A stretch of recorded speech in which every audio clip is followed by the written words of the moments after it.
All right. Hello, beautiful humans, and welcome to the Bitcoin Stoa. Today is October 1st. We're 9 a.m. Eastern. And for any first-time listeners here today, the Bitcoin Stoa is a community funder platform. So if you enjoy listening, you can support the project by sending some sats to the QR code on the homepage at thebitcoinstoa.com. With that said, it is my honor to welcome Greg Foss, a fellow Canadian who has kindly donated his time this morning to share some of his wisdom. So Greg, welcome to the Stoa. How great is it to be here? Thanks for inviting me. Awesome. So for people listening, let's just dive right into it. And for people listening who don't know who Greg Foss is, it'd be great for you to tell us a bit about yourself, your work, and how you came to discover Bitcoin. Wherever that leads us, I'm good with it because I'm curious to hear the story firsthand. Okay. Well, I like to say that I'm old because I am. But that helps in certain cases because, there's a lot of young people doing incredibly good stuff in the world, but also in the Bitcoin community. I like to say that sometimes a little bit of gray hair goes a long way in stuff I've seen. So what's my history? I mentioned to you in the intro, it's before we started recording. I grew up in Montreal. I went to McGill University and studied engineering. And in honesty, I went to McGill because I wanted to play sports there. I wasn't wed to the engineering discipline. I was okay in mathematics. And I always viewed that I could switch from engineering to business, but you cannot transfer your business credits back to engineering. So let's say I decided I wanted to go back to be an engineer. So, I started engineering at McGill in 1982. And the truth is, I knew right away I didn't really want to be an engineer, but I didn't know what I wanted to be. And I said, and sometimes that's just as important, right? Knowing what you don't want to be and doing it so that you find that out is sometimes just as important. Well said. And so I said, that's it though. I'm going to stick with it. And 1 year turned into 2 years, turned into 3 years, turned into 4 years. And before I knew it, I'm in my final semester of at McGill. Sports is done, and I'm like, good Lord, I'm here. I can't believe I'm going to pass. I can't believe I'm going to get my engineering degree. This is unbelievable, but I really don't want to do it. Sure. And so I just happened to come down the stairs one morning in a fraternity I lived in, and one of the guys in the fraternity was writing this thing called a GMAT, and he was studying for it though. And I'm like, Grant, what the heck are you doing? He goes, I'm going to apply to business schools. And he also played on the same team I did. And I'm like, what do you mean a business school? What the heck's a business school? I hadn't even heard of these. He goes, yeah, but you got to write this thing called a GMAT. And I'm like, okay, we're going to study together. When do I have to write this? He goes, we have 30 days, because this was literally at the beginning of January, and the end of January, you needed to complete your application. You had to have written the GMAT by the end of January. Okay, for it to be used as entrance qualifications for the schools you were applying to. So I'm like, wait a minute, I got to do this in the next 30 days. Okay, well, we better study, right? So we studied like absolutely maniacs, and we wrote 3 different exams, practice exams during that time, and you're able to score them yourself, and you get your score. And I'm like, okay, I'm getting better because a lot of this stuff is not engineering related. There's math in it, and that I can do easily, but there's other stuff that I don't even remember the questions, but a lot of them were, you have to repeat the questions and understand what the right answer is a lot of times. And there's a formula, not a formula, but a talent to it. But all you get it from experience. Long story short, look, I wrote my GMAT. I did quite well. And I said, okay, well, now what am I going to do with this? So you could apply to 3 schools in Canada for a fixed sum of, I don't remember what it was, a couple of $100. I said, I'm going to apply to 1 school in the US as well, just because. And I'm like, oh my God, how much does it cost to apply to 1 school in the US? It was like $250 US. Cool. And I'm like, oh, wow, this is a lot of money, but I'm going to go for it. And I had visited a school in upstate New York called Cornell University, which is a great Ivy League institution in the US. Yeah. And I did some research on their MBA program, and they said, we're building we want to build an international student body. I'm like, well, I'm going to take my chances here that I know I have no work experience, which is always a very important quality full-time work experience when you go and get your MBA.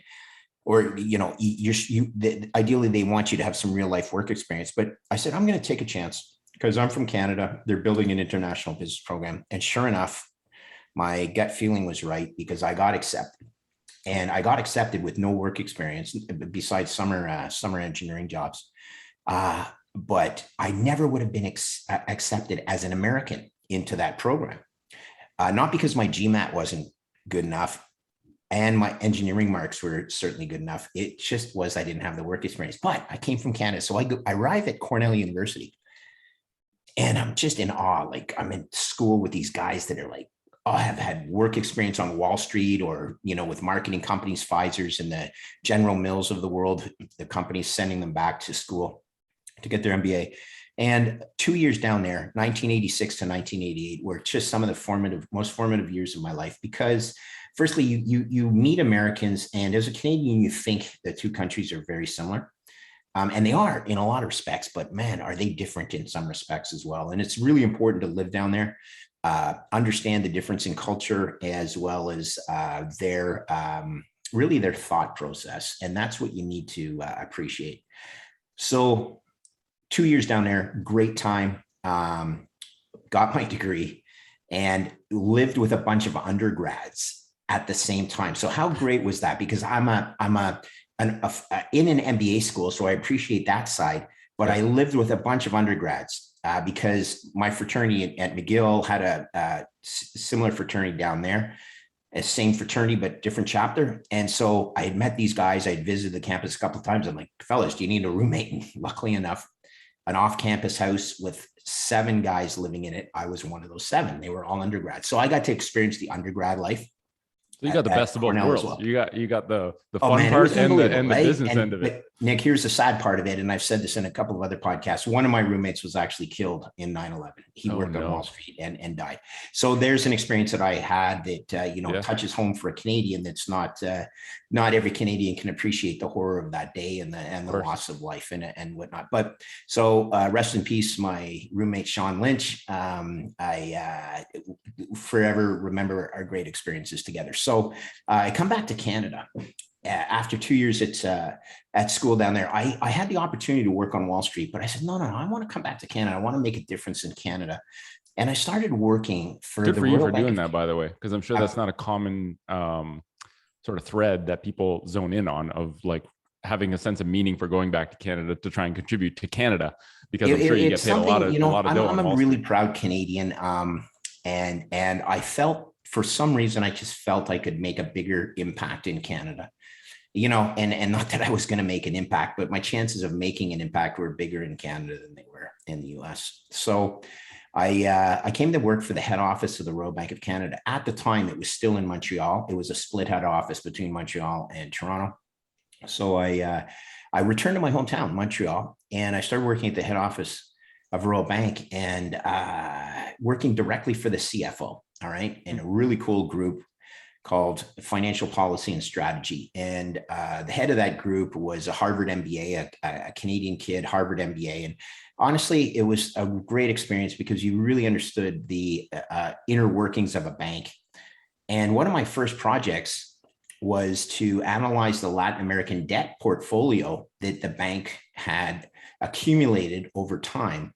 Now, the problem was that portfolio was basically in default because all the Latin American countries had borrowed money in US dollars and their currency had fallen, or the other way to look at it is the US dollar had appreciated in their local currency terms, and their interest burden was they couldn't pay back these loans.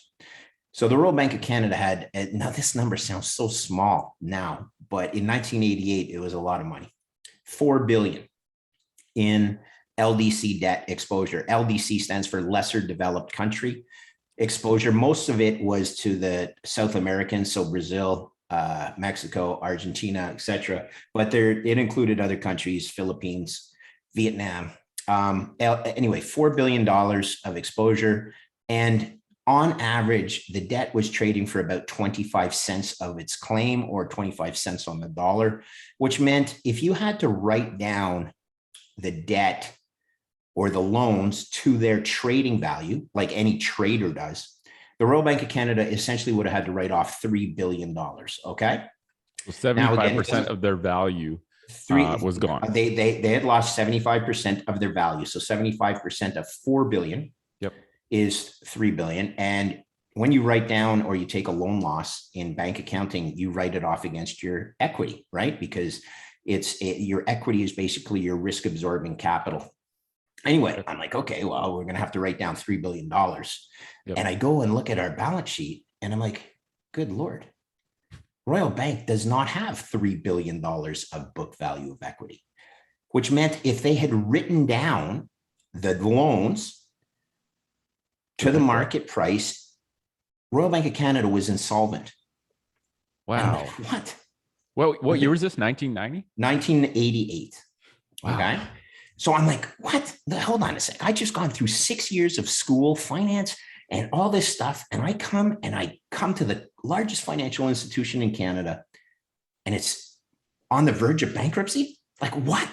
WTF? Like, I cannot believe this. And I literally, Nick, I went to the CFO and I said, we have a problem. And his answer, God love him, but seriously, he's like, I know, don't tell anybody.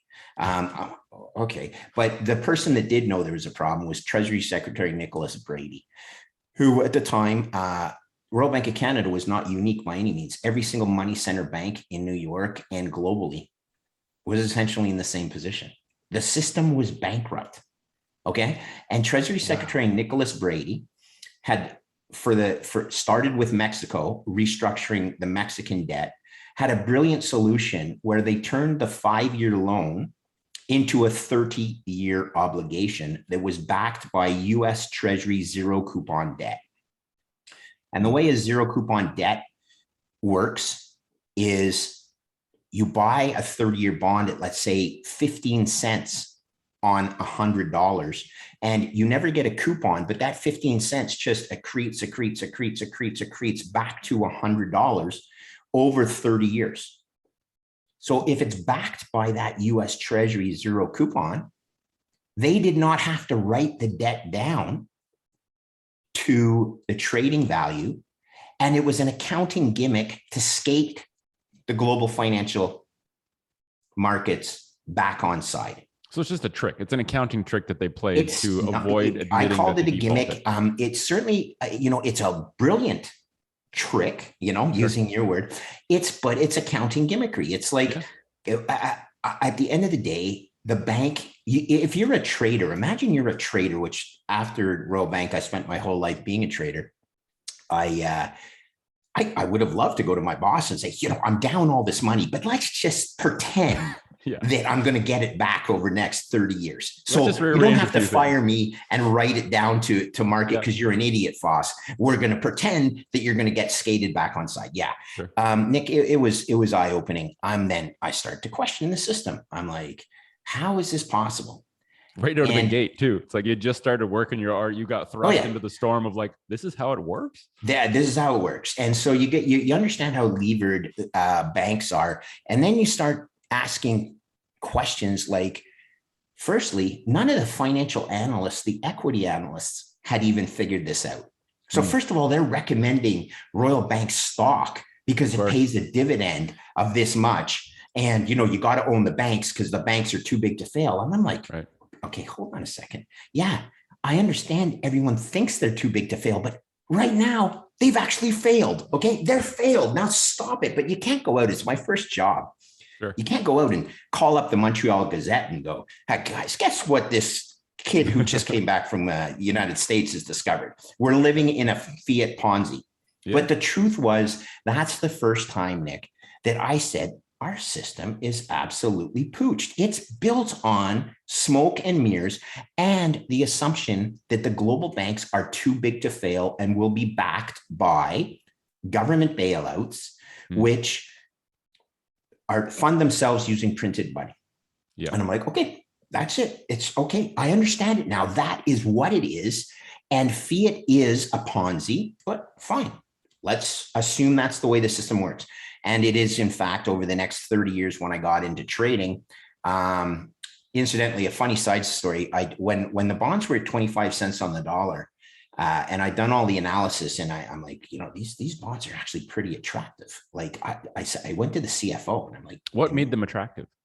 Because there's so much upside. First of all, the certainty of getting your principal back, or at the time, the assumed almost 100% certainty.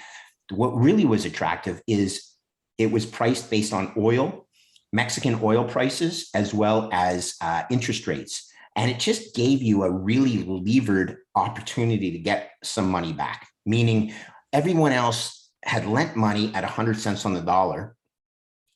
But now you had a chance to get that same claim of 100 cents on the dollar. You only had to pay 25 cents of it. And it's backed by US Treasury zero coupon. So I went to a mill and I go, buddy, we need to buy some of this. Like, this is now attractive. This is when you want to buy. Right. And he's like, well, I love you, kid, but look, we blew our load. He didn't use that language. Because sure. We've already blown our wad at 100 We've already cents pushed our limits. You don't think I'm going to get this through the risk committee, do you? And I go, I guess you're right. Now, The fact is those bonds did perform so well that they actually went at one point, we're trading at about 125 cents on the dollar. So they actually went back through par. And that's only because interest rates, oil prices, and everything. The point is, if we had bought a whack of it at 25 cents on the dollar, we would have pretty well done okay, right? Now, we didn't do it. And I left the Royal Bank, not because of that, but I left the Royal Bank because I wanted to become a trader. I wanted to get into markets where I could actually buy stuff at 25 cents on the dollar. Right. Now, there's a chance it goes to 0 cents on the dollar, but more often than not, it recovers to a recovery value of 40 or 50 cents on the dollar. And in some cases, it does go back to parity. And it's like so what Warren Buffett says, right? Like the cigarette butts that you find that still have one puff left that no one wants to go near, but like they're so unattractive to so many people that they actually end up having potential that no one's really dove into. And that sounds like what you're talking about. A little bit, except let me be very careful. There is a very well-developed market in the United States for this. The US is always the buyer of last resort. They're always the guys that stabilize markets around the world, because all other clowns buy stuff at 100 cents on the dollar and then want to sell it at 25 cents on the dollar. Whereas the US guys may have lent some money at 100 cents on the dollar, but they're not averse to buying more at 25 cents on the dollar and trying to average out their exposure. Right. And even if they hadn't bought it at 100 cents on the dollar, there's a lot of guys that want to scoop in and say, okay, you chumps, you're the knuckleheads that lent at 100 cents on the dollar, but I'm going to buy it at 25 cents. It's better than buying or picking up used cigarette butts. Okay. It's based on math and claims and law, court of law, priority of claims. For example, your listeners know that unless the debt of a company is worth 100 cents on the dollar in a restructuring, the equity's got zero value, right? The priority of claims is that debt always gets paid down before your equity claim. It's just the way the laws work. Capital market arbitrage between the two is where I spent my life. Lots of stupid equity buyers out there. And I'm like, wait a minute, you're buying the equity of a company whose bonds are trading at 50 cents on the dollar. I'm like, I'm going to shove that equity down your throat and buy the bonds and hedge that delta, right? And so that's where I spent my life. And it's, a credit-focused hedge funds, always knowing the susceptibility of the financial system. So I lived through my first financial crisis, 1988, right out of school. Wow, you don't learn this in school. Then 1998, long-term capital management. 2 Nobel Prize winners on the long-term capital management team, and they're morons, okay? Yeah. They couldn't manage risk if their life depended on it, but they set up a company that was levered 99 to 1. They basically had $1 of capital for every $100 of bets they made. That's insane. And they were selling volatility to the street and volatility is insurance. They were selling insurance to the street when the world was melting down for reasons like the Thai baht and Russia default and all this stuff. And long-term capital management was done. They were baked, it's over, and they had to get bailed out by Wall Street. crony capitalism. Well, you got 2 Nobel Prize winners there. You guys should have turned in your Nobel Prize because you ain't that smart, okay? You just aren't when you lever a business 99-1 and then you base your entire business model on 6 years of data. That's what happened at long-term capital. My God, why do you bail this shit out? Well, you had to because all of Wall Street would have failed because they had bought all this insurance from long-term capital management that long-term capital management couldn't make good on. So the Fed had to step in. So that's the second financial crisis. Then the big one, oh man, 2006, 7, and 8, or I call it 2007, 8, and 9. Okay. I lived the great financial crisis in a risk chair that was working at a hedge fund that we had actually done incredibly well in terms of setting up our risk and our insurance. But the reality was some of that insurance was questionable because the people we bought it from, they were going to fail, right? So imagine you're like, I'm on the right side of this trade, but the guy that I bought it from was Lehman Brothers. Right. Well, hold and they're on the verge too. They're done. They're baked. Yeah. It's over. So then I have to run out and purchase insurance on my insurance provider. This is the circularity of the market.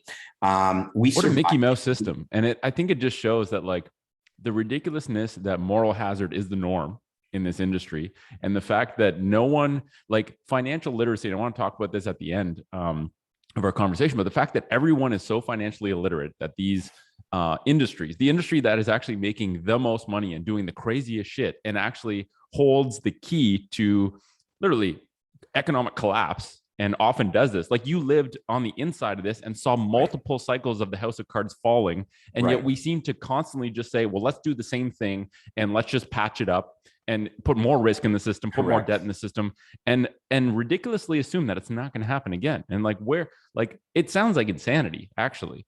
Well, thank you.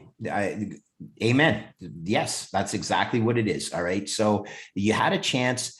What essentially happens in each successive crisis, Nick, is that the risk in the financial system is transferred to the balance sheets of the government in the form of bailouts, and essentially the government becomes more risky, right? Because their debt explodes because the way they bail out the system is they print money and borrow and use their line of credit, if you will, to bail out the financial system. So after 2007, 8, and 9, there really was a chance that the world could pay down the obligations that they had accrued over the previous financial cycles and crises.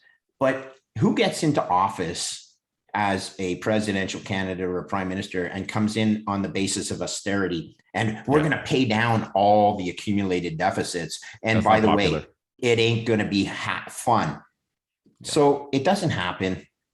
We don't pay down the debt when we had a chance. In fact, we even tried to taper and the markets start having a tantrum. Right. So not only did you not pay it down, you just kept doing what you were doing, because if you stopped doing what you were doing, the markets, equity markets, were going to puke. And the reality is a lot of the presidential candidates think of the equity markets as a ongoing evaluation of their presidency or their term in office. So we had this chance, we didn't do it. And it doesn't matter. Where was Foss living at this point? Well, in 2015, my hedge fund had just completed the best trade that I'd ever been involved in, where we actually did buy billions of dollars of restructured asset-backed commercial paper, which you may remember if you read any of the papers in the newspapers in Canada. Oh my God, ABCP, restructured. This is toxic stuff. This has got subprime US mortgage exposure. Well, listen, the Caisse de dépôt et placements Quebec had 16 billion of this, and they were only 160 billion account, not only, but that's how big they were. They had 10% of their assets in this paper that when they stopped rolling their commercial paper, the whole market stopped functioning. And the price of that paper went from, call it 99 cents on the dollar, and it fell as low as 20 cents on the dollar. And if anyone had done their math, which we did, and went through the restructuring, you would have understood two things. First of all, at 20 cents on the dollar, it was the simplest buy I've ever seen in my life. Okay. The chance of it not recovering at least 50, 60, 70 cents on the dollar was minuscule. Okay. The flip side was these idiots that were buying it at 99 cents on the dollar were getting carved by Wall Street because Wall Street set up a structure that should have actually been only 90 cents on the dollar. Yet Canada was paying 99 cents on the dollar and Wall Street was making all the vigorish. Okay. So they raped the Caisse de dépôt, and the Caisse de dépôt, as often is with large financial institutions and pension funds, just got smacked stupid. And they said, oh my God, okay, well, we're going to write it down. So I grew up in Quebec and my parents were still alive at that time. I'm like, fuck, excuse the language, but seriously, okay, we can say fuck. It's an adult podcast. All of the pensioners in Quebec just lost 10% of their assets on a mark-to-market basis. But what did the case do? Much like what did the bank not do? When I was at Royal Bank, they didn't buy anymore at 25 cents on the dollar. No. They sold. They're done. Someone had to buy it. They got scared, and I bought basically. And bought, and our fund bought and bought and bought and bought. And guess what? Those bonds did mature. The restructured bonds matured at 100 cents on the dollar. Wow. And so we had completed that trade. And I'm like, I'm not really sure how I'm going to follow this one up because that was the best trade that I'd ever been a part of. It was simple. It was easy to analyze. Well, I've got to be careful. The information was there to analyze it. It's just that too many people were too lazy or too scared by the headlines they read in the newspaper. So I wasn't just buying this paper from big pension funds. I was buying it from university endowment funds in Canada. I don't want to name the funds that I bought it from, but man, these are funds that had been donated to these universities to fund their various academic departments. And they had invested in this supposedly safe commercial paper. Yeah. And they lost 75% of their value, sometimes 50%. And then guys are like, oh my God, it was down at 25 and now it's at 50. I'm going to sell now because I didn't lose 75%. So I'm okay losing 50%. Sure. The reality was if they had actually done their homework to begin with, they wouldn't have bought it at 99 cents on the dollar, but they might have bought it at 50 cents on the dollar to get 100 cents back. Right. That's all I've been involved in my whole life. And I could hedge it very easily. I wish I could walk you through this. It actually involved hedging only one name in the structure, and that was Hewlett Packard. All I had to do was own default protection on Hewlett Packard, and I was basically guaranteed that my asset-backed commercial paper would go back to 100 cents on the dollar. God darn it. Isn't that crazy that you could do that simple an analysis? Yeah. And there was 32 billion, Nick. There was 32 billion of this available in Canada. I cannot believe the opportunity. We couldn't get as many Canadians involved as we should have. Well, why? Because they read the newspapers that asset-backed commercial paper is now the most toxic thing. Like imagine that same words you hear about Bitcoin. It's toxic. Yeah. Fuck you. Yeah. Okay. Do some work, you lame ass reporters, and understand that this is actually opportunity. Anyway. Yeah. Well, what you're saying really brings to mind this whole notion of the asymmetry of knowledge and how you can uncover opportunities that almost seem too good to be true if you just put the energy into looking into it. And I think the parallel with Bitcoin is that if you just take time to understand money, if you just take time to understand what this thing is, not even like deep down the rabbit hole, like just enough to understand that it's better than what currently exists and to actually understand the current problem most people don't even realize is there. That asymmetry allows you access to a trade, right? Trading crap money for sound money that almost seems too good to be true. And once you realize it, you want to tell everyone. And you so let's go, like, when did you get into Bitcoin? How did Bitcoin fall into your lap, and how has that process been for you so far? So it's a great question. Listen, and I'm right at the point in my career where, so I leave, right? So our hedge fund actually gets bought by a firm in Montreal, And 2 years to the day after we got bought, I said, okay, guys, I'm done. I need to leave. I was under pressure from trading for 30 years wears down your system, right? And Sure. I had been dealing with some emotional issues. Both of my parents had passed away in short order. I'm the oldest kid in the family, so it's assumed to be my responsibility to take care of all that stuff. They were still living back in Montreal. So I had this issue where I'm living in Toronto and they live in Montreal, and I need to help, get them, not get them settled, but settle up on on their life. And I was also dealing with the pressure of the job, because once you hit a grand slam, other people are like, well, Foss is up again. He's going to hit a grand slam again. And I'm like, yeah, it's a lot of pressure. It's pressure. And by the way, sometimes you're just plain lucky, right? Yeah. You got to be lucky. People who work hard tend to be lucky, but there's a lot of stuff about being in the right place at the right time. Very, very clearly luck. And I'll tell you also, I was dealing with anxiety and depression because of the pressures that this was bringing on me. And one of the things I said is, I got to get out of the trading business. So I did. And I was able to go back to Montreal and help out with, not just help out, but put everything together properly. I was happy about that. And while I was in Montreal, I met a guy who's a local Montrealer who I'd never met when I lived in Montreal, but we had tons of mutual friends who wanted to start up a fund for Bitcoin. And I'm like, well, okay, that's fine. Tell me about this thing called Bitcoin. I'd heard about it in the past. I'd never once researched it. And this was in 2016. And he introduces me to Bitcoin. And I'm like, okay, look, Bitcoin, it's a Ponzi. Why do I say that? Only because I'd read it in the newspaper and I think I know something without even doing any research on it. And he's like, no, look, there's 21 million of these things. It's backed by math and code.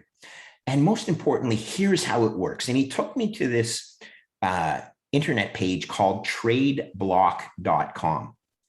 Now, if you haven't watched the blockchain in action, as an engineer, I looked at this thing and I'm like, it's like magic. It's magic, dude. I'm looking at this and I'm like, I'm sitting in so I'm a partner in 8 Irish pubs in Montreal. And yes, and I'm sitting in one of my pubs, okay, and I love the pubs, okay. I just love the pubs. When I go to it's Montreal, a social hub. It's like this missing, like the idea of public meeting spaces. Correct. Where this is like what the Stoa was back in Greece. It's like a public domain. Anyone can go. You can have conversations. Everyone's welcomed and respected. And it's like, that's where shit gets worked out in a human way. Well, Nick, it was exactly that. So he's giving me this little pitch, and I'm like, I still remember it was a Sunday night, and I'm sitting there, and I'm like, this is friggin' remarkable. Like, I love this thing, and I just went hard, and I just started studying, and that was in 2016, and Bitcoin was at around $800 US a coin, and I did all sorts of analysis, and I said, this is the best asymmetric trade opportunity I have ever seen, which meant define asymmetric trade for those who don't know. Because the listenership for this, and I probably should have said this before, is people who might not know the deep technical stuff in both finance and Bitcoin, but simply want to hear conversations amongst people who have an understanding, talking about broad topics. Like, one thing I want to ask you later is like, Bitcoin culture, what does that mean? So the audience is people who want to hear conversations, might not be technically savvy in both finance or Bitcoin, but want to hear stories. Yeah. So great question. So here's what an asymmetric trade is. And firstly, I need your listeners then to understand, we have a problem with this thing called fiat currency, which is backed by nothing. In 1971, fiat US dollars were taken off the gold standard. Used to be that your dollar was backed by gold. Now, after 1971, it was taken off the gold standard, and thus allowed all these shenanigans to start, much like I uncovered when I worked at the Royal Bank of Canada, right? So I'm not here. I'm gonna tell you, I think Bitcoin's the best asymmetric trade I've ever seen. Before I do that, though, I need your audience to understand that the fiat system is dangerous. It's dangerous as a store of value. Meaning, if you're storing your wealth and the value of your time and energy in a fiat currency, that wealth is going to get carved away from you over the period of time where they continue printing more fiat to solve issues like the financial crises that we've been through, the value of your dollar debases. And with I want certainty. There's not very well, things that are certain, 100% but that's certainty. certain. This is what I said. This is 100% certain now. It's only mathematics. But here's what I need you guys to understand. This resonates with me. In 1986, let's just say that years before I graduated from McGill, I did have some engineering jobs. But prior to that, I also did some pretty intense manual labor, including things like reshingling roofs. Okay. If you guys have never reshingled a roof, let me tell you, that is some intense heat and real labor. And on those days, I may have made $40. Okay. Like I would work 10 hours and make $4 an hour. And it was cash. And I made $40. Okay. And we improved the value of that house by my time and energy by more than the $40 I put in. That's what's supposed to do. Otherwise, people wouldn't reshingle their roofs. Right. And the flip side is I did not take that $40 and put it in something like gold. No, I just put it in my bank account. Now, over time, I have made more money that I never had to take that $40 and use it until the day I retire. Right. The problem is the $40 that I keep in a bank account over a period of 30 years is now worth about $10.15. Okay. And I promise you that the value of my time and energy that I put into that roof is worth way more than $10.15 in today's dollars. Okay. And that's all that you're trying to do. So understand, people, that you need to put your that's theft. That's effectively theft. Or stupidity on the part of Foss. So I'm going to say Foss is an idiot. How about that? I'm not going to call them theft. I'll just say Foss is an idiot. And I understood the value of gold, but I never truly became a gold bug. Okay. But then I found this thing called Bitcoin. And the beauty of Bitcoin, and why is it an asymmetric trade? Okay. I always approach things with a probability analysis where I say stuff like, in an investment, I say, I can never be certain about the outcome of that investment, but I put probability outcomes on them. And therefore it gives me comfort. Like if I'm going to a racetrack or playing poker, you just play odds. And over time, if you are buying stuff at the right price and cheaply enough versus the probability of the expected outcome, you're going to make money. And that's how I've managed it. Now, by the same token, look, if you're on the wrong side of the trade, you get the heck out. That's what you got to do. You get the heck out. You don't hope that it'll come back. If the probabilities have increased that you're going to lose your money, see ya. You're done. You take your loss, you move on, because the stupidest traders out there sell their winners and hold on to their losers. Right. And essentially, though, that's a human emotion, right? You don't want to admit you made a mistake. So you hold your loser in hope that it comes back. And then the flip side is, I want to feel good because I was a good trader and I want to crystallize that gain. Because what if it goes up in price, but then comes right back down? Mm-hmm. Now, an asymmetric trade, though, like Bitcoin, has the odds of the probability outcome so weighted in your favor versus the price that you pay today. So I'll run through this really quickly without telling you how I get to my $2 million price target on Bitcoin. US dollars, $2 million in today's dollars. Imagine that I'm not drinking the Kool-Aid so badly that probability is actually an outcome. It's not 100% certain, but it's a potential outcome. But it's grounded in information. This is what. Oh yeah, no, look, I've done my work. I promise you, I can show you with a lot of confidence why I think that price target is easily attainable. Doesn't mean it's going to happen, but it is attainable. So in other words, $2 million as an asymmetric outcome is very attractive for something, to me, that's trading at 40, whatever it is, 40 something thousand today. Okay.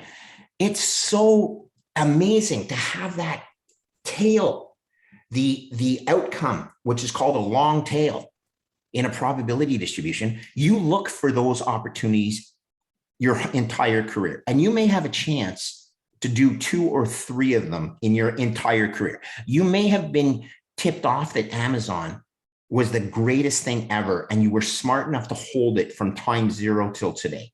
Yeah. Only one or two people have actually probably held Amazon stock from time zero to today. And one of them is Jeff Bezos, and the other one's his mother, who he manages the money for. Okay. And everyone else bought Amazon and doubled their money and then sold it. And they're like, I doubled my money.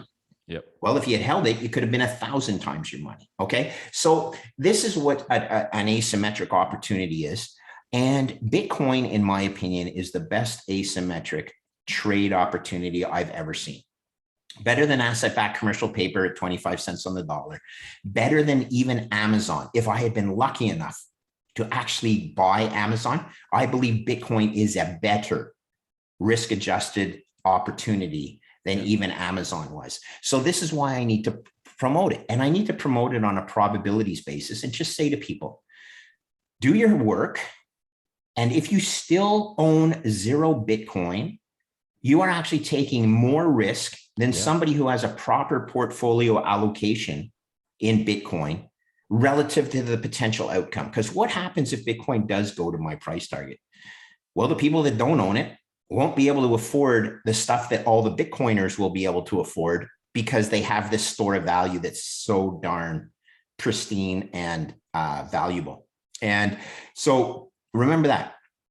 I'm not telling you to put I was just going to say, like, my experience, and the one that I seems to be resonating with people that I talk to, is that if your learning curve from zero understanding to deep understanding of Bitcoin seems to correlate with this inversion of your risk perception, where if you know very little, then Bitcoin can seem very risky, mostly for the same reason that you said, where most of the information that's fed to you from mainstream is that it is risky, it's not good, it's volatile, all these negatives that actually aren't grounded in reality. They're grounded in a shallow understanding. Yes, and as you understand more and more and more, not only does Bitcoin become less risky, at a certain point, my risk perception inverted such that I'm taking a huge risk by not being in Bitcoin. And I'm taking, the more money I have in fiat, the more risk I'm taking. And that sounds so foreign to people who don't understand it, but that's the reality. Yeah. And so it is this really, because everything we do as humans is, you talk about probabilities. And I think people discount how probability is a fundamental element in human existence, right? Like, I'm not going through the math in my brain, but when I go for a walk outside, I'm unconsciously running through the probability based on my previous experience that there's probably a low probability if I walk on sidewalks that I'm going to get hit by a car. Right. But if 50% of people walking on sidewalks got hit by a car, I would not go for a walk because my risk profile would be different. And so we run through probabilities and risk subconsciously based on our experience. But when, and I think people disconnect from the word probability because they just don't cross it very much, but it's part of our life. It's just not as blatant as when you actually look at the math itself. And, it seems like your engineering background finally came full circle and gave you like a unique view of Bitcoin, because you're like, this is literally a thermodynamically sound engineering invention. Yeah. And if you don't have an engineering mind, you often don't pick that up. And you're like, oh shit, this is like, does anyone else know the secret? This is crazy. Yeah, I'm with you, man. And some of the people that are the deepest thinkers in this space are engineers. I'll throw out Lynn Alden. I'll throw out Michael Saylor. Yeah, rocket scientist. They're engineers. They understand the rule of conservation of energy. So if we want to get a little deeper, I think of Bitcoin as digital energy. Okay, and that resonates with me as an engineer. That's what it is. It's an ability to store the value of your energy that I put into those roofs 30 years ago. If I had stored that energy in digital energy, which is Bitcoin, I would be way better off than if I had stored that energy in a paper currency with no intrinsic value called fiat. Okay. That's leaky. I love the term leaky because it's literally just leaching out. It's leaking. Are you an engineer? How do you know these terminologies? Did you do engineering or? I didn't do engineering, but I went through this period of time at the start of this year where I lead this health network and I'm the primary steward of the resources. And we had a bunch of cash in an account, and I looked at the numbers of the M2 money supply from Jan 20 to 2021. Yeah. And I was like, 18.5% of the purchasing power of this cash reserve we're holding, which we don't have project to put in right now, just got wiped because someone felt like printing money. Yeah. And I was like, well, I need to learn about this. Is an urgent problem to solve. And so I literally for 60 days, I soaked up everything I could from Michael Saylor, every video that I could find or podcast. And we essentially executed a strategy to put all of our treasury reserves into a Bitcoin endowment. And that made me feel like that made me sleep a lot better at night. So I was like, that was a gargantuan problem that we had to solve and that we just solved. And so a lot of those terms just come from, say, listening to really smart people. And that's his thing. Sorry, because you say leaky. So fiat is a leaky system. That's exactly a Sailorism, right? That's what fiat is. Closed systems, like a hydraulic system, can't have leaks, because hydraulics don't work if you have leaks. And system fails. That's correct. And so, he has some beauties. I don't want to lose your listeners, but I try and always break stuff down to the first principles, and engineering or mathematics is the first principles. Okay.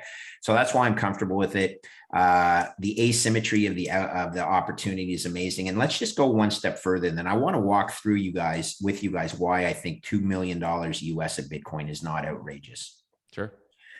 And I'll do this in less than 5 minutes. Okay, look, if Bitcoin's digital energy, which I believe it is, it's a great way to describe it. Other people describe it as digital gold. I'm like, it's better than gold. And by the way, energy is the most important contribution to human prosperity and quality of life. Every time there's an advancement in energy efficiency, humans tend to benefit, and you can look through time. It's the key to human flourishing is energy. Exactly. Okay, so Bitcoin is digital energy.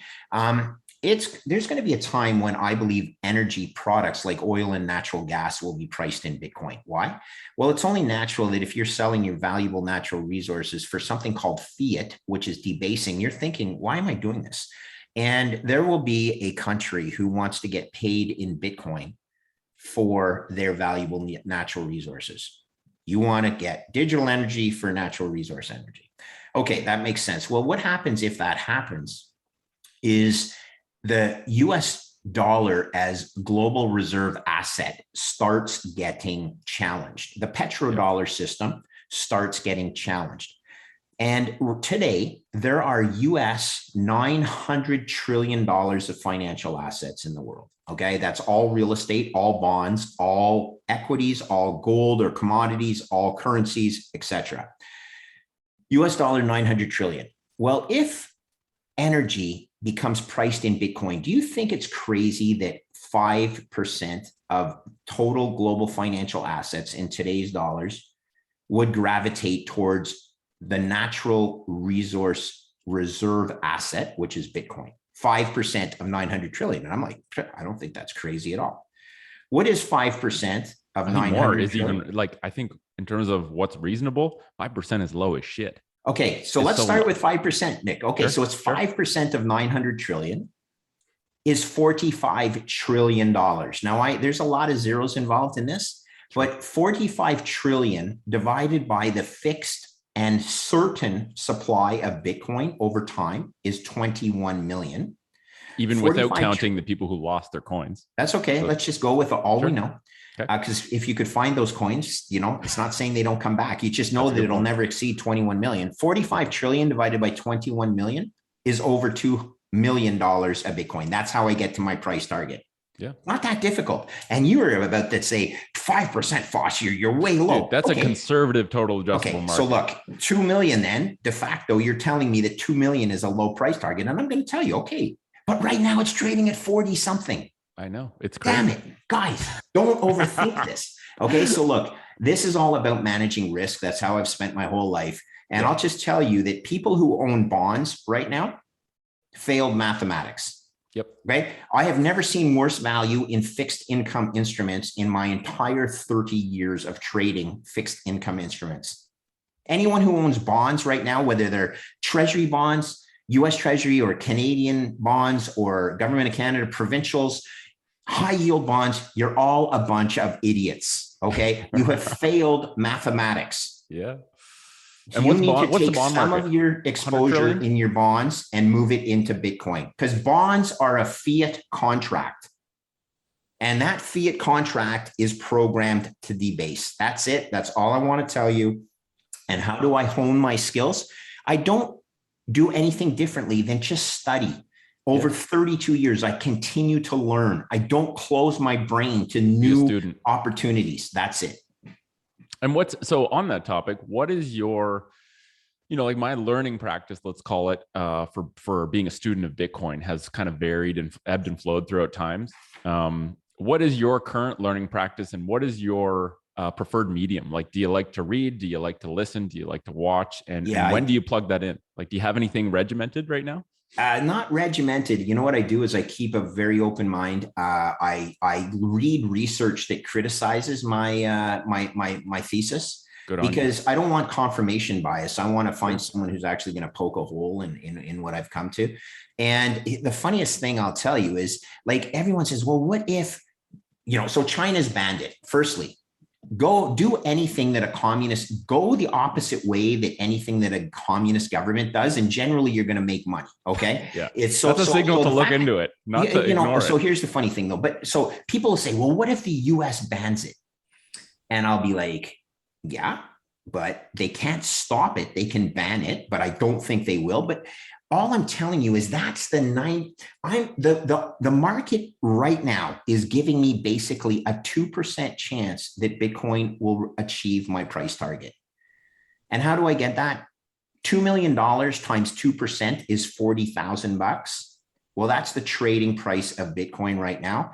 Basically, the market's telling me there's a 98% chance it's going to zero and a 2% chance it'll achieve my price target. And I'm like, the market is dopey. Yeah, I like those odds. Ship it in. And people will say stuff like, Foss, what if this happens? And I'll say, that's in the 98% chance. And I'm okay with it, because I think that it could be a 70% chance that it goes to zero, but it ain't 98. And you got to give me the flip side. If I give you a 95% chance it goes to zero, will you give me a 5% chance it goes to 2 million? And most people will say, yes, I'll do that. Well, you do a quick analysis and you realize that implies that Bitcoin should be trading at $100,000 today. That person doesn't even understand what the odds they just gave me indicates that they should be buying it, even though they think with 95% chance it's going to zero. That's what's called an asymmetric outcome, Nick. And I can't describe it any other way, you guys. I've said it this way, maybe this will resonate with you. It's like going to the horse track and you've been given the trifecta. You know, with a high degree of certainty, because you've studied these horses, that they're going to come in first, second, and third. Doesn't matter the order. These are the three strongest horses. And you know the odds are probably 5-1, meaning there's a 1 in 5 chance that your trifecta will come in. But the horse track is saying it's 1 in 100. You're like, well, okay. 1 in 100 means you're giving me 100-1 odds and I think it's 5-1. Okay, I buy, right? And what happens at a horse track? If you're buying that, the odds makers are like, oh shit, somebody knows something. So it goes from 100-1 down to 70-1 down to 10-1. And if it's still at 10-1 and you believe it's 5-1, you're supposed to still buy it. And this is the reality that people don't take to the financial markets that they understand at the horse track. It's really, really crazy. Yeah. Right. And it's like counting cards. It's like anything where you play probabilities. When you're playing blackjack, you don't know what the next cards come over, but you know, based on a probability of you seeing already that 3 10s have come out of the dealer's deck, you can count cards and know what the chances of the last 10 coming out are based on 40 cards being left. It's not that hard. Yet people use it. Yeah. And it's funny because it's like when first of all, the whole banning thing, it's like I've started to, when people say, well, what if it gets banned? And what I say is like, well, all you have to do is go one layer deeper in your learning to actually realize when you say ban, a country banning Bitcoin really just means that country has decided to make it harder for the people of that country. Correct. And this is a global currency, so not the whole world. The people of that country, it's now harder for them to acquire Bitcoin. It is not impossible. They cannot stop it. They cannot.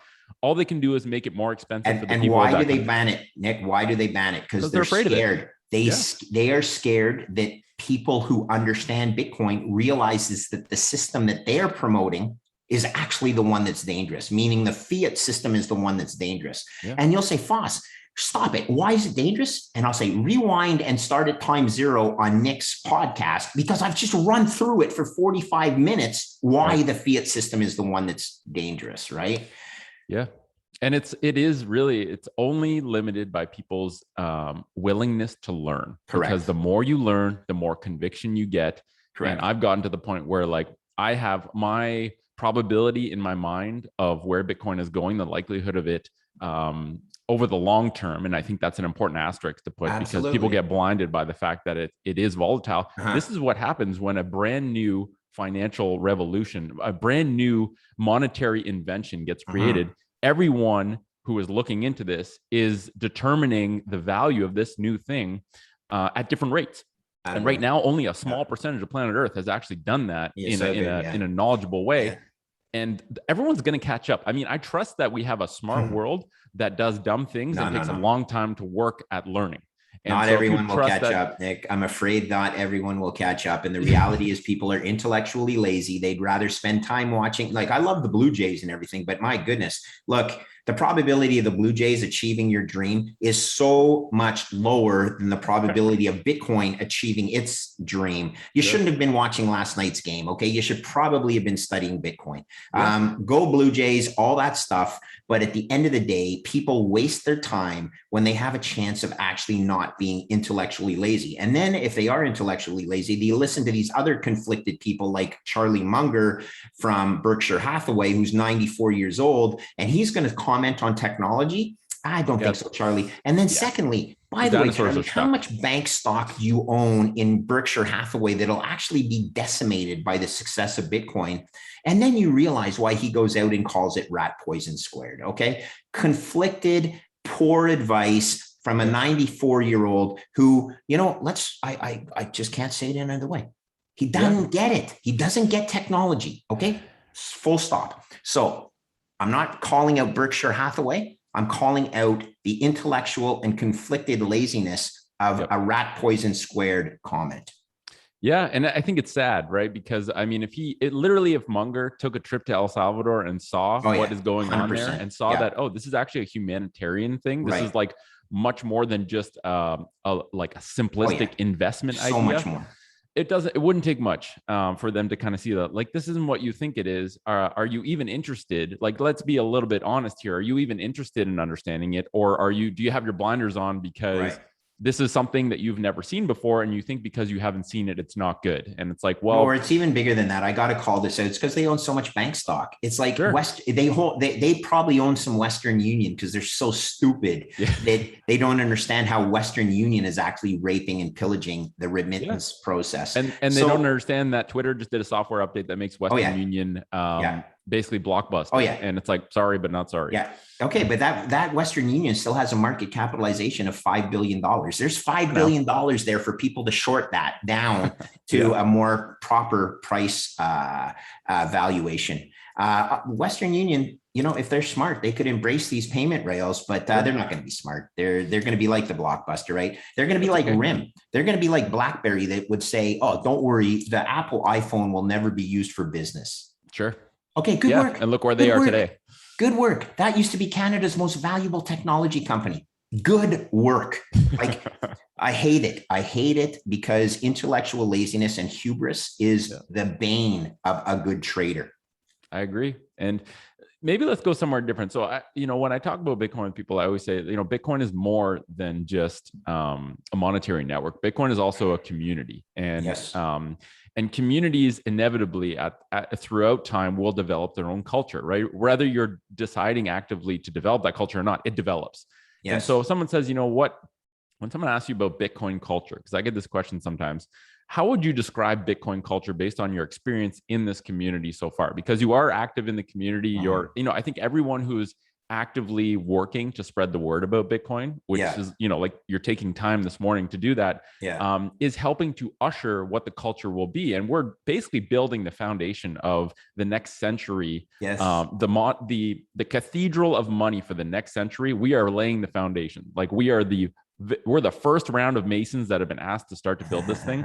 And so we're literally building the culture into this massive cathedral that the future of humanity will all end up needing to use either because they want to, or eventually because they need to. And so what does Bitcoin culture mean to you? What comes to mind? That was beautiful what you just said. And it brought me back to I'm not a, I'm a spiritual. I'm not very religious, but I did visit Barcelona, and I went to that cathedral in Barcelona, and I'm forgetting the name of it, but they've been constructing it for the last, I'm going to say, is it possible they've been constructing it for like 400 years or something like that? And it's never stopped, right? They're never going to finish it. All right. It's almost certain that but I will tell you, it's absolutely brilliant in its engineering and its beauty. Anyway, that's a cathedral that I generally don't. I love churches. Visiting Europe is beautiful, but it's crazy. You're right. It is a cathedral. So, what is Bitcoin to me? Firstly, Bitcoin to me is not about me, Foss, 58 years old. It's about my 3 kids. Okay, I want to transfer them a chance at a lifestyle that's going to be better than mine.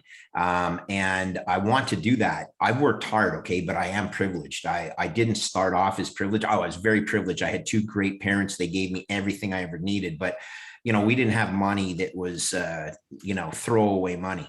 But I worked hard. I worked on Bay Street and Wall Street. I think I've done okay in life. The most important thing though, for me is my children. And it doesn't matter how much money I can accumulate if my kids go off the rails. The problem with my children versus my opportunity was they are entering into a world that's a lot less favorable for them versus when I was growing up. But what I want to give them is some of my accumulated hard work. And the best way I can do that is through Bitcoin. Okay. I also own gold.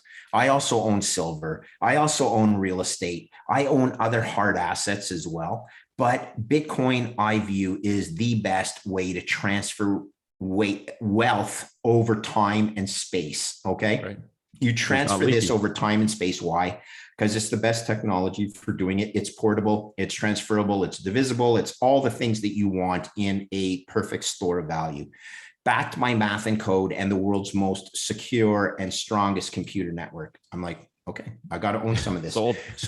So the Bitcoin community, though, is full of people of various levels of privilege, full of people of various levels of education, full of some people that have dropped out of university, young kids like Dylan LeClaire, who I don't know if you know who that is. I do. But Dylan is absolutely brilliant. And he's decided to be on the Stoa. I want to talk to him.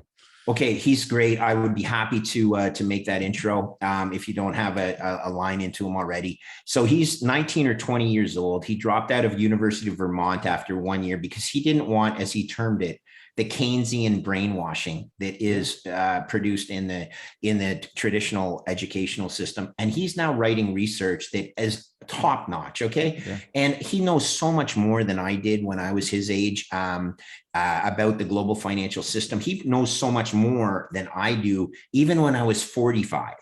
Well, he doesn't have to unlearn all the brainwashing, right? There you go. I think that I've come from a background in health. Yeah. And I was classically trained as a physio. And I realized that in order to learn health, I actually had to unlearn diagnosis and symptom management. I had to unlearn sick care to learn health.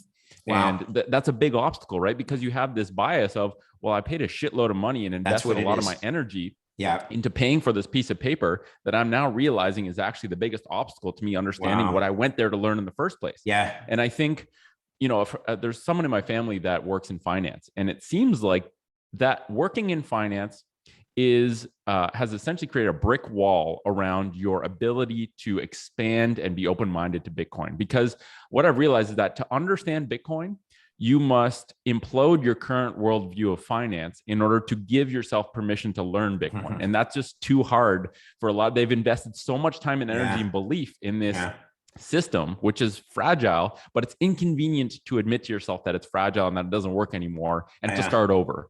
And so for someone like Dylan, it's like he has unlimited access to information. He has the crazy world of Bitcoin Twitter, which a well-curated Twitter feed is like better than any college education, and it's free.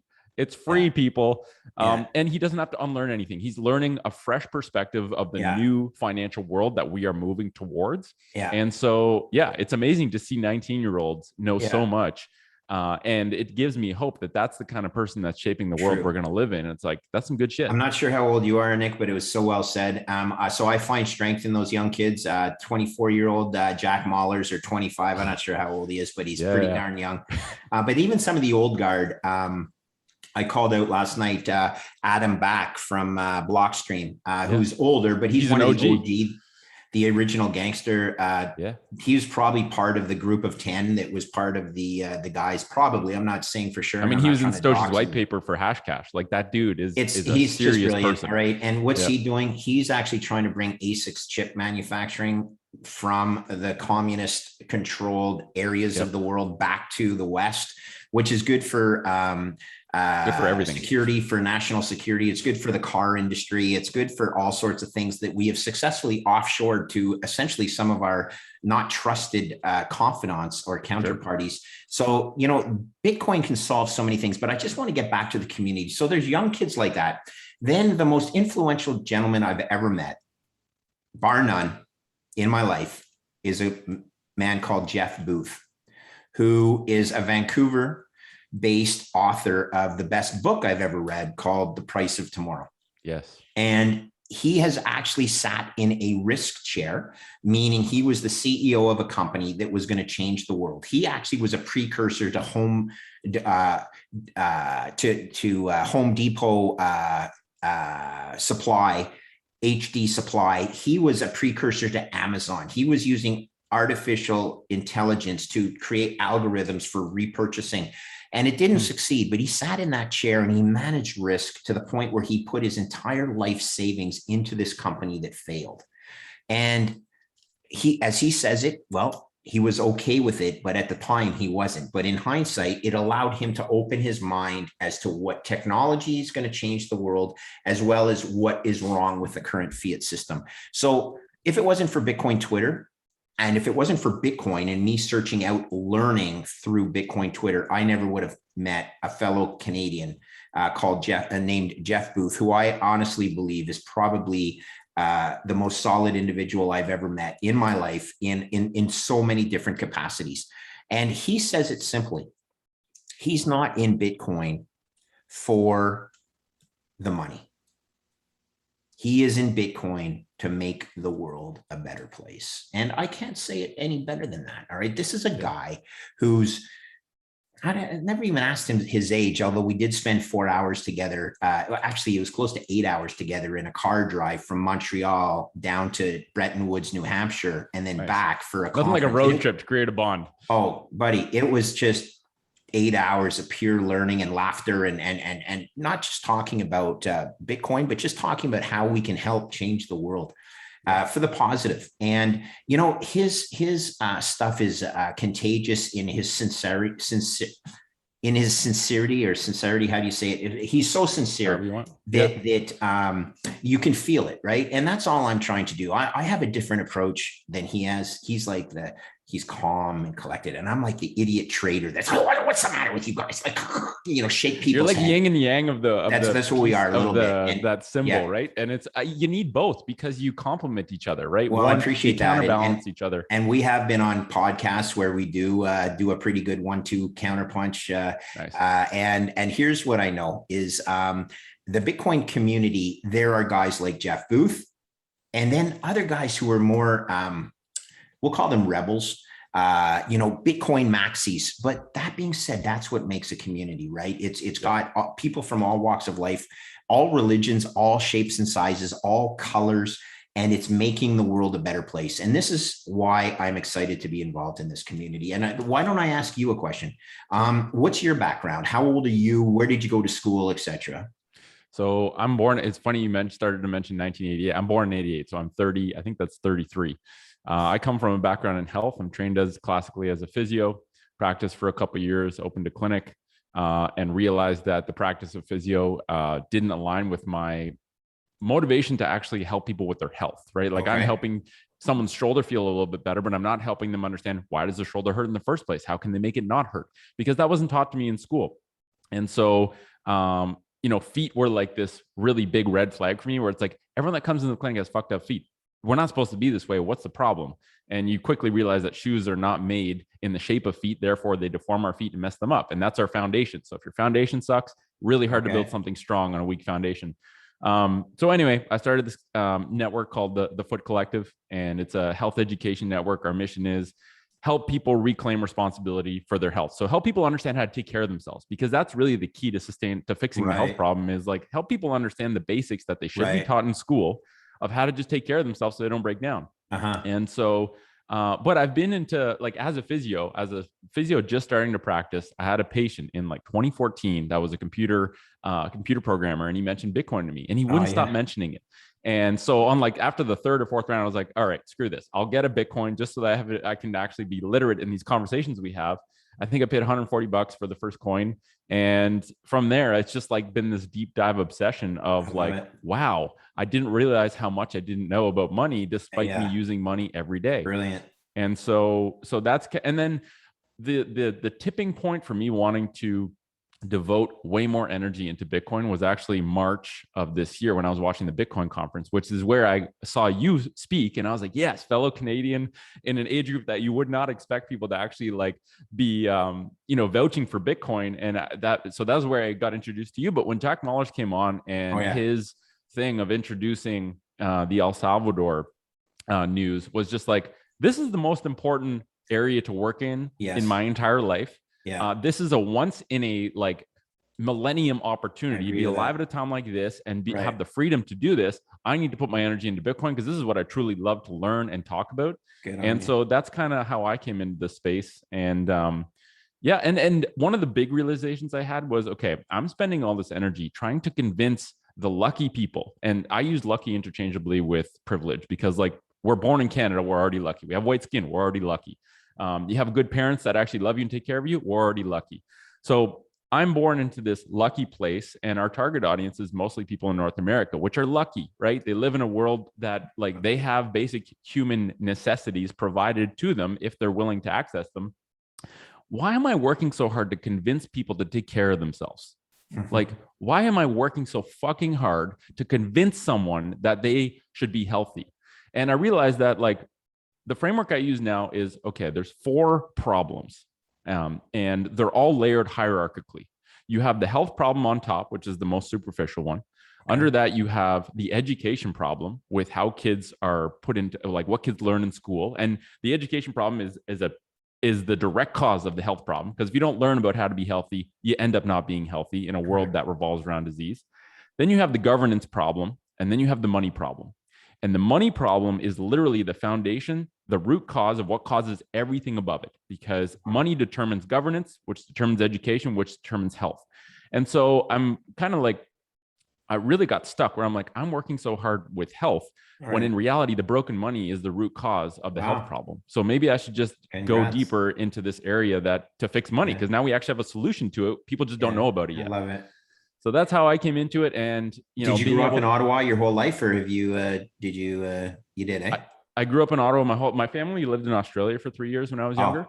So I've lived there. I went to Ottawa U for undergrad in biology and psychology, and then I did physio at Western. Okay. And yeah, like, this is the most meaningful, exciting work that I've ever done in my life. Right. And it's like, and so with the Foot Collective, I kind of unwound myself from the leadership role in a lot of the different projects. I basically tried to decentralize the leadership. I took a lot of inspiration from Bitcoin, where it's like, okay, well, if I have leaders that are kind of self-sustaining our individual projects, I don't have to close everything down. I can just remove myself as the necessary element and just focus on, how do I make sure that our endowment is managed responsibly, is in Bitcoin? And then how do I research services like Ledden, where we can borrow from that Bitcoin without ever selling it, and fund our work with literally just this pool of sound money that we now have stored away in a vault that is secured, so that nothing on planet Earth, not even the Earth's computer power, could fuck with it. And like, that makes me feel really good. Awesome, man. Well, that's a beautiful story. And it's that's how, different walks of life, if you will, or different studies, engineering versus sociology or biology, and your undergrad, and then your Western degree in physiology. it's just cool that it doesn't mean, you have to be a certain, you can come from all different areas. Yeah. And the most important thing I think you hit on is go to a third world where this is actually changing their lives. Yeah. I'm in touch with the guys from Ibex Mercado, who originally started in Guatemala, but now are working very diligently in El Salvador with the onboarding of merchants like Starbucks and Kentucky Fried Chicken that's accepting Bitcoin in El Salvador. Now just think about what that means. I wonder what the people in Seattle are thinking about this. I'm very curious. It means any other country that onboards Bitcoin as legal tender, Starbucks and KFC already have the previous experience in El Salvador, and they'll just say, okay, just roll out the same model from El Salvador over to you. And eventually it comes to North America. And Canada is in bad shape right now. Okay, so we're very privileged, but we are in horrible shape. Our politicians have, Mr. Trudeau, when he says he doesn't care about monetary policy, when he smirks and says, forgive me if I don't care about monetary policy. Yeah, it's a joke. That's very unfortunate, because if he was the CEO of a company, he would have been fired on the spot, and it would have been. He would never have gotten the job. He's not qualified for that job. Yeah. So we're in a situation where we are somewhat at risk because of the lack of intellectual honesty and as well intellectual curiosity. All that Trudeau wants is he wants to run the G7. It's so obvious, and he wants to win a popularity contest. He's not qualified. Like, you want to do that? Do your own little drama show, but don't put everyone in Canada at risk and start making unborn people in Canada be born with debt that you literally just piled onto our balance sheet. So I'm a boomer, and I say this often, and I'm going to have to wrap this up shortly, Nick. But here's the truth. Okay, I'm a boomer.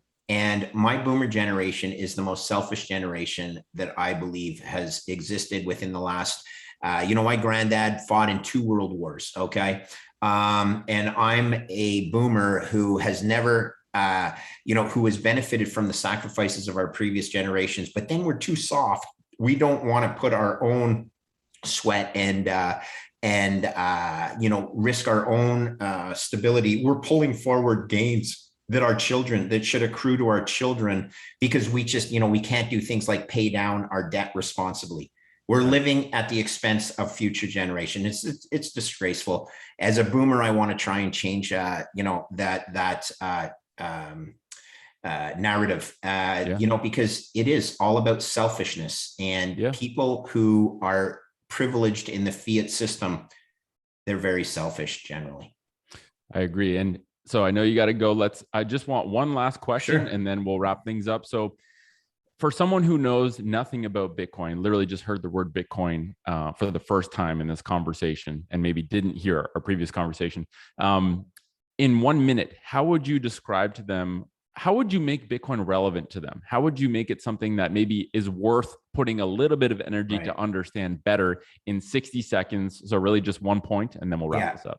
It's very simple. I describe the current fiat system and what's wrong with that. And it means you need to get exposure to other hard assets. It means you need to have exposure to gold and real estate and things that will maintain their value. Now, the problem is those things like real estate, everyone's saying I'm making so much money on my house. You're not making any money on your house. It's just that the unit of account called a dollar that's used to value your house is going down. So it takes more of these dollars to buy the same house. If you measured your house price in gold over time, hasn't changed, and nor should it. But these are hard assets, and Bitcoin, very simply, is the best hard asset. And it's a technology developed to store your value of energy and time that you expend today. You store it over time and space so you can consume it in the future and not get debased. Very simple. Math and code. Math is the base layer of language. Doesn't matter whether you speak Chinese or French or English or Spanish, you all understand math. Right. Math is the base layer. These other languages are second layer. Yeah. Math and code is Bitcoin. You can't mess with it. It's a thing of beauty. As an engineer, this is longer than 1 minute, but that's okay. Engineers love math. or they need to, because that's what engineering is. And that's why I love Bitcoin. Okay. Not everyone will understand the beauty of the math behind it, but what they can understand, and I'm trying to tie this up, is the fragility of our fiat system. It started when I started working at the Royal Bank in 1988, and I realized it was insolvent, i.e. on the verge of bankruptcy. Damn, that's not a good thing. So buy some Bitcoin, get up to 5% of your portfolio, and then we'll talk. Now, the problem is when you get 5% of your portfolio in Bitcoin, you forget about all the other 95% of your portfolio, and you just focus on this. Oh my God, it's going up, it's going down. Buy 5%. Let's have a date in the next 20 years, okay? 20 years to this day, you'll still be alive. I'm hoping I'm alive. And we should have a recap. And we'll talk about where the price of Bitcoin is. Okay, Nick, it's been great meeting you. You're doing great stuff. I'm happy to be part of your podcast. And if you'd ever like me to join it again, we should get together for a beer if you're ever in Montreal or Toronto, or when I'm in Ottawa, we'll look each other up. Okay, because you're doing some great stuff, and I'm happy for to now have a friendship with you. Well, thank you for being so generous with your time, Greg. I've seen you on a bunch of podcasts. You're extremely generous, and you are being the example for what, like you said, the boomer generation was selfish. You're essentially helping to right that wrong. And so thank you for joining us at the Stoa today. I look forward to doing another round, having a beer at one of your pubs, and shooting the shit about Bitcoin. And to anyone listening, thank you for being here and for your attention. And we'll catch you at the next conversation at the Bitcoin Stoa. Well done. Thank you. Thank you.